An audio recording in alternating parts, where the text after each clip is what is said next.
Welcome to the UF world. Today we are going to start a revision class of chapter light. Light, reflection and refraction. This is the chapter we have finished earlier. So start the revision class. First point about this is that in the first point it is saying that light travels in a straight line in air or vacuum with a speed 3 into 10 to the power 8 metre पर second. Means जो आपकी light है वो air and vacuum in दो mediums में जो इसकी speed होती है वो है आपकी 3 into 10 to the power 8 metre पर सेकेंड. ये सिंपल सा पहला इसका पॉइंट है और ये आपको याद रखना है. जहाँ कहीं न्यूमेरिकल में दिया जाए कि लाइट एयर या वैक्यूम से ट्रेवल कर रही है तब आपने वहाँ पर इस स्पीड को कंसीडर कर लेना अगर उसकी ज़रूरत होती है तो. सेकेंड पॉइंट आपका यहाँ पर कह रहा है mirror and lenses from images of object. Mirror and lenses from images of object. Images can be either real or virtual depending on the position of object.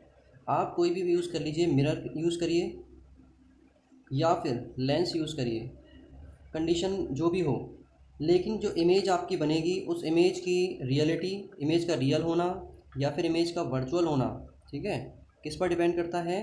Position of object. Position of object पर depend करता है. समझ रहे हैं?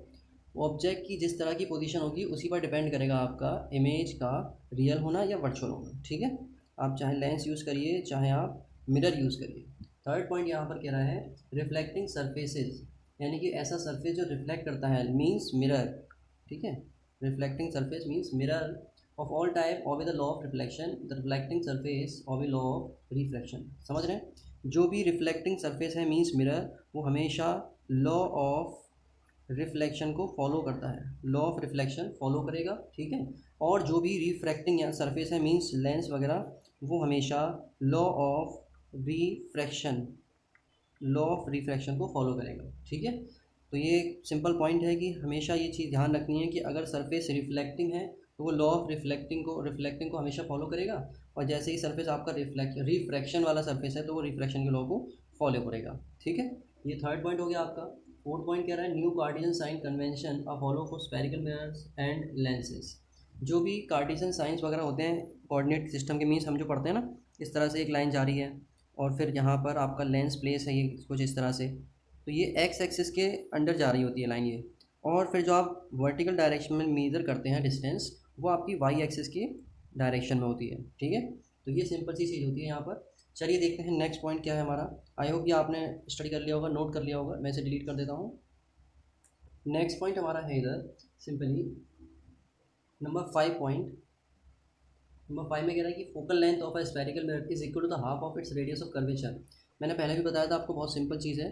जो focal length होती है इसकी एफ, वो होती है आपके रेडियस ऑफ कर्वेचर की हाफ. ठीक है, एफ फोकल लेंथ, चाहे आप लेंस की बात करें चाहे आप मिरर की बात करें, उसका सिंपल रोल ये रहता है कि small F is equal to R/2 होती है. ठीक है, अब पॉइंट नंबर 6 में कह रहा है कि magnification produce by the spherical mirror.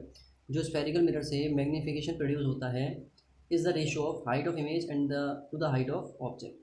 जो भी स्फेरिकल मिरर हैं उससे मैग्नीफिकेशन जो प्रोड्यूस होगा वो height of image H dash और हाइट ऑफ ऑब्जेक्ट के रेशियो के इक्वल होगा, ये कहना चाह रहे हैं. ठीक है, नेक्स्ट पॉइंट है हमारा question point number 7. Point number 7 में क्या कह रहे हैं? A light ray travelling obliquely from a denser medium. Obliquity का मतलब होता है किसी एक एंगल पर जा रही है. ठीक है, from denser to rarer medium. अब ये जो मीडियम है हमारा डिसाइड कर दिया इन्होंने कि जो मीडियम है ये आपका डेंसर है डी और ये आपका रेरर है are.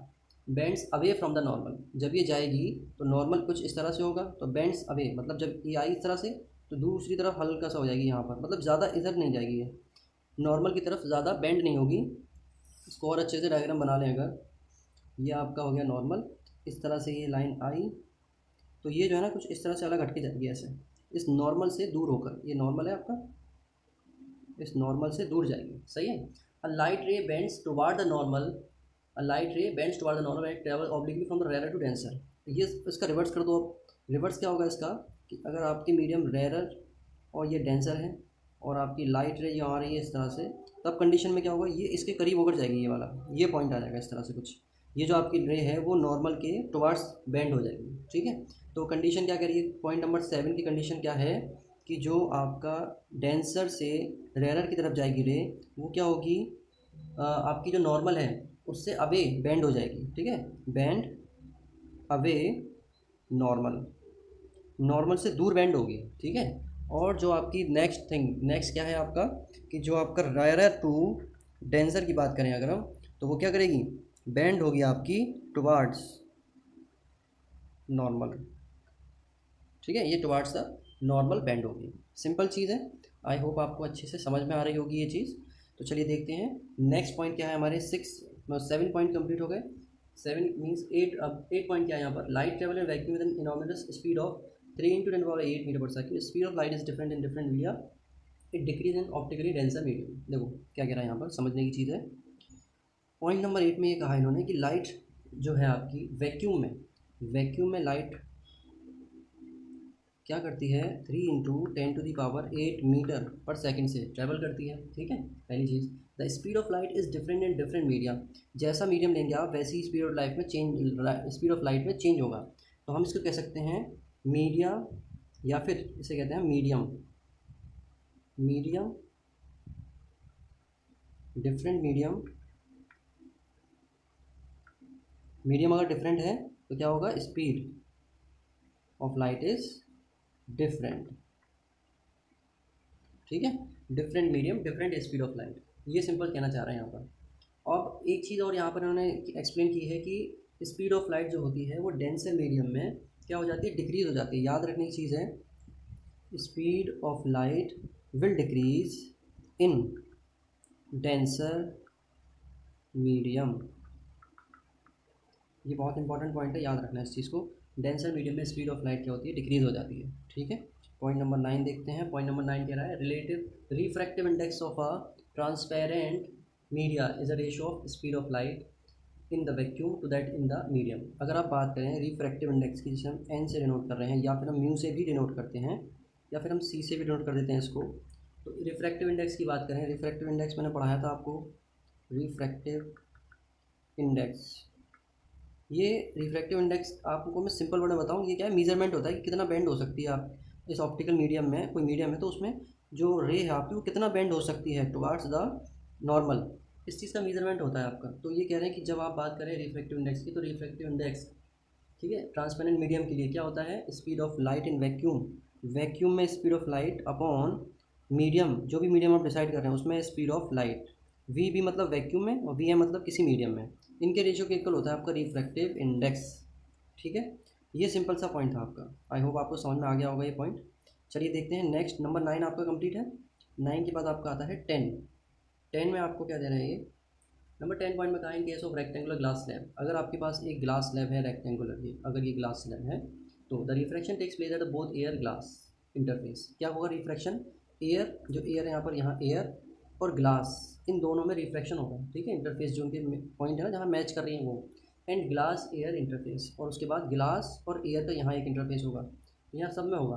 The emergent ray is parallel to the direction of incident ray, जो इमर्जेंट रे आएगी यहाँ से, पहले ये आया इस तरह से रे आई, ये दूर हुई कुछ इस तरह से, देन यहाँ पर आकर फिर ये कुछ बेंड हो गई कुछ इस तरह से, तो ये जो है आपकी एक, ये पैरेलल होता है, ये पैरेलल, ठीक है, बताया था मैंने कि जब इस तरह से आपकी रे जाती है तो वो रे क्या होता है उसका, इस रे का यहाँ से बेंड होनी है इसको, ये जब एंटर की इस तरफ से तो ये सपोजिट इधर चली गई, नेक्स्ट रे जो जाएगी वो इधर ज़्यादा बेंड हो जाएगी, और जो मैं डायरेक्शन बना नहीं पा रहा हूँ सही से, तो ये जो डायरेक्शन जा रही थी उसी डायरेक्शन में ये जा रही होगी कुछ इस तरह से, ठीक है, ऐसे कुछ जा रही होगी। तो ये कहते हैं कि दोनों लाइन एंटर और एग्जिट की लाइन पैरेलल हो जाती है जब ग्लास स्लैब की बात करते हैं आप, ये थोड़ा सा थिकनेस होती है ना इसमें, इसलिए। चलिए नेक्स्ट पॉइंट देखते हैं, नंबर 10 कंप्लीट है हमारा।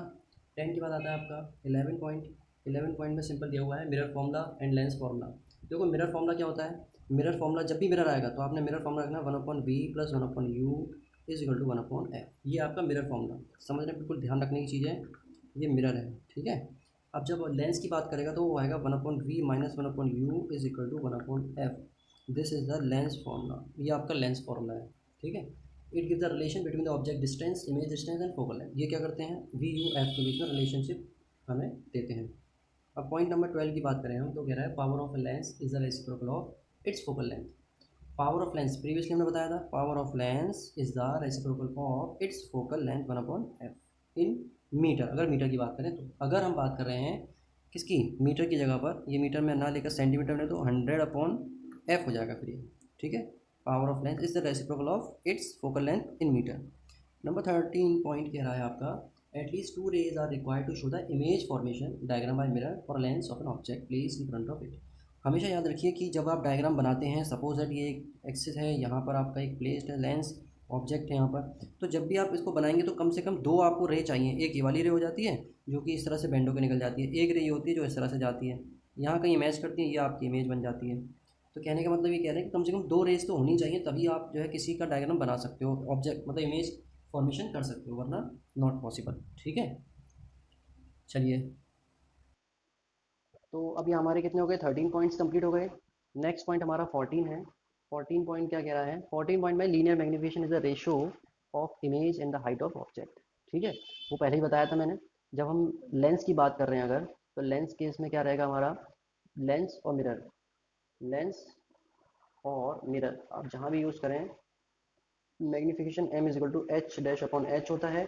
और अगर हम बात करें लेंस उस कंडीशन की, जब यहाँ पर हम v और u का यूज़ करेंगे, तब यहाँ पर लेंस और मिरर में डिफ्रेंशिएशन हो जाएगा। मीन्स लेंस के केस में क्या होगा, in the case of lens m is equal to v upon u, ठीक है, ये हो जाएगा, प्लस में रहेगा ये। अब जब बात करें मिरर की, तो मिरर के केस में क्या होगा, m is equal to minus V upon U, ये सिंपल हो जाएगा, ठीक है। तो ये आपका नंबर 14 पॉइंट कंप्लीटेड है। नेक्स्ट पॉइंट है हमारा, next point question number sorry point number 15। 15 कह रहा है कि according to law of refraction, law of refraction हमने पढ़ा था। ये लॉ ऑफ रिफ्रैक्शन कहता है, पहला law, law of refraction, law of refraction में सिंपल दिया हुआ है कि if there are a plane, एक सेम प्लेन है वहाँ पर, तो आपकी इंसिडेंट रे, ये आपका एक सिंपल प्लेन है, आपकी इंसिडेंट रे ये कुछ इस तरह से आएगी, इंसिडेंट रे आ रही है, ठीक है, एज्यूम करिए ये इंसिडेंट रे, रिफ्रैक्टेड रे जो रिफ्रैक्ट होकर गई ये चली गई, ठीक है। एंड द नॉर्मल, नॉर्मल कहाँ आएगा, इधर सेंटर पॉइंट पर नॉर्मल, ये दोनों कहाँ होंगे, ये सारे के सारे किसी एक पॉइंट पर लाई कर रहे होंगे सेम प्लेन के, ये एक ही पॉइंट रहेगा इनका। ऐसा नहीं कि आपकी रे यहाँ पर आई और यहाँ से रिफ्लेक्ट होकर जा रही है, इंसिडेंट रे यहाँ पर है और रिफ्रैक्टेड रे वहाँ पर है, तो ऐसा एक्सेप्टेबल नहीं है। अगला पॉइंट हम देखते हैं इसमें, अगला जो आपका, ये तो फर्स्ट लॉ है इसका। सेकंड लॉ कहता है इसमें कि जो इंसिडेंट रे का एंगल है वो, और जो रिफ्रैक्टिव रे का एंगल है वो, इनके साइन एंगल जो होंगे वो रेशियो वाइज एक कांस्टेंट बनाएंगे, यानी कि sine I upon sine R is equal to constant. और यही कांस्टेंट क्या कहलाएगा, रिफ्रैक्टिव इंडेक्स, जिसे हम म्यू से या फिर एन से या फिर सी से डिनोट करते हैं, ठीक है। और एक चीज़ इसके बारे में जान लीजिए, इसको हम क्या कहते हैं, स्नेल्स लॉ भी कहते हैं, याद रखना इसको। अगर क्वेश्चन में आए तो what is the Snell's law, then you easily and without hesitation can explain this is the Snell's law also, ठीक है। 15 पॉइंट्स कंप्लीट हैं। अब नेक्स्ट पॉइंट देखते हैं 16 पॉइंट्स क्या कह रहा है इसमें, बोला इसने convex lens is use in microscopes, convex lens की बात हो रही है यहाँ पर, ठीक है। कॉन्वेक्स लेंस कहाँ यूज होते हैं, लेंस की बात कर रहे हैं, कहाँ यूज करते हैं, माइक्रोस्कोप्स। माइक्रोस्कोप क्या होता है, बहुत छोटी चीज़ों को देखने वाला, ठीक है, to see smaller object, microscope में यूज होता है। Magnifying glass, magnifying glass,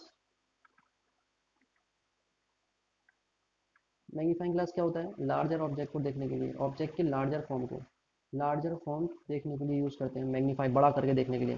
photographic कैमरे में यूज़ होता है ये आपका, ठीक है, फोटोग्राफिक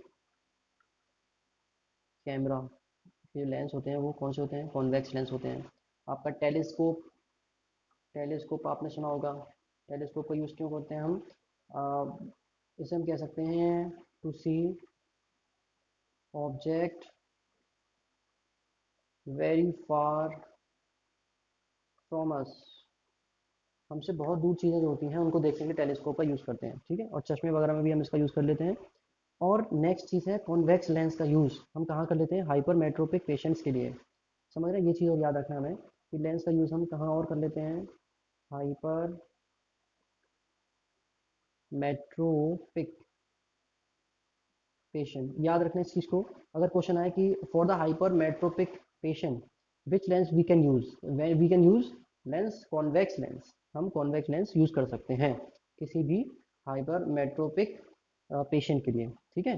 ऐसे ही आता है हमारे पास पॉइंट नंबर 17 में कॉनकेव लेंस। कॉनकेव लेंस के लिए क्या कहते हैं, फ्लैश लाइट में यूज करा जाता है, देखा होगा आपने फ्लैश लाइट में। फ्लैश लाइट क्या करती है, कॉनकेव कैसा होता है, कुछ इस टाइप का। तो फ्लैश लाइट जब हम फ्लैश लाइट को डालते हैं, अप्लाई करते हैं, तो ये उसको बड़ा करके और बिखेर देती है, डाइवर्ट कर देती है, तो इसलिए हम यहाँ पर यूज़ करते हैं। बाइनोकुलर्स हैं, पीप होल्स हैं, टेलीस्कोप में भी यूज़ करते हैं। Eye glass for correction of myopia. अब देखो याद रखना है इसको, मायोपिया के जो पेशेंट होते हैं, मायोपिया, उनके लिए हम यूज़ करते हैं कॉनकेव लेंस। ठीक है, छोटा सा इंट्रोडक्शन है इसलिए। तो ये आपके कुछ पॉइंट थे। अब एक लास्ट पॉइंट मैं आपको बता दूं, लास्ट पॉइंट क्या कह रहा है यहाँ पर, there is a change in wavelength and speed of light when it suffers reflection or travel from one medium to another, but its frequency remain unchange or same. देखो जब भी कोई लाइट रे किसी भी मीडियम से पास आउट होती है, ठीक है, पास आउट होती है, तो क्या होता है इसमें, पहली चीज़ ये कह रहे हैं कि यहाँ पर इसकी वेवलेंथ और स्पीड में कुछ सफ़र यानी कि कुछ चेंजमेंट सा होता है। लेकिन रियलिटी या फिर लॉ के अकॉर्डिंग सिंपल बात है कि जब एक मीडियम से दूसरे मीडियम में लाइट रे जाती है तो क्या होगा, स्पीड चेंज होगी। ठीक है, स्पीड होगी आपकी change, but wavelength no change, wavelength में कोई चेंज नहीं होगा। ठीक है, याद रखने इस चीज़ को, जब भी एक मीडियम से दूसरे मीडियम में लाइट रे जाएगी तो स्पीड में चेंज होगा, वेवलेंथ में कोई भी चेंज नहीं होगा। समझ रहे हैं इस चीज़ को, बहुत सिंपल से पॉइंट थे, 17-18 पॉइंट्स क्लियर हो गए। अब हम नेक्स्ट चैप्टर में, नेक्स्ट जो लेक्चर होगा उसमें बहुत सारे न्यूमेरिकल्स और कई सारे इंपॉर्टेंट क्वेश्चंस करने वाले हैं, तो इसलिए मैं उम्मीद करूँगा कि आप इसको अच्छे से समझ लेंगे। देन उसके बाद हम लोग नेक्स्ट लेक्चर स्टार्ट करेंगे। Stay home, stay safe, have a nice day.